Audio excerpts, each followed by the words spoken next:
I think the Westminster priorities have been hopelessly out of kilter with where most of the country really is. And I think, what I've said today is that actually this Prime Minister is maybe even more out of touch than some of the previous Conservative Prime Ministers. They want something different. They want a politics that is unafraid to stand up and say what it is.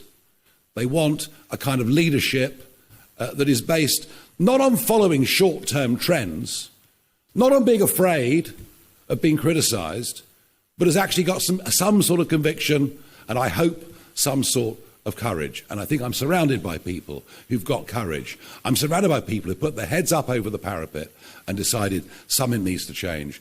But also, there is an optimism about what we do. Our voters aren't just sticking two fingers up to the establishment. They've got good reason to. They're not.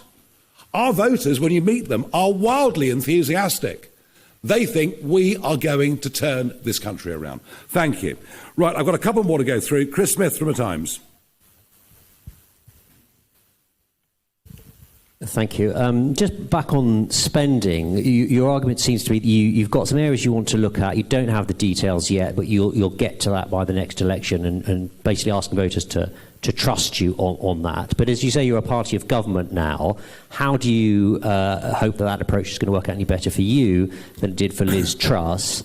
And on a related point, can I ask you a question which I asked Keir Starmer, Labour's manifesto launched last year, when he was saying he wouldn't need to put up taxes at all, and which he didn't answer. Say you don't find these savings that you hope for. What is your instinct about a plan B? Is it to junk some of these costly spending commitments you've made today? Is it to put up taxes, or is it more borrowing? Well, with respect, Chris, we are some way out from this yet, but we will be having this conversation, I'm sure.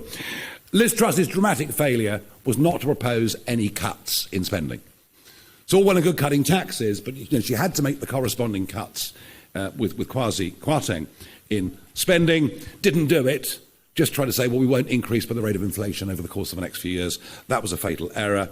As for Starmer's promises, look, you know what? I just think there are two types of people in politics. Those who want to be something, those who want to do something. For him, it was about becoming Prime Minister. For me, it's about turning this country around. Simple as that. James Hill, Spectator. Thanks, Nigel. You went through various members of the Cabinet today. You dismissed Johnny Reynolds, Rachel Reeves, Ed Miliband. There's one member of the Cabinet who you didn't address, Angela Rayner, and there's some speculation in recent days that she might fare better against reform at the next election. You faced off against her at last year's general election on the BBC. Just tell us your thoughts on her and whether she stand a better chance than Keir Starmer come the next election.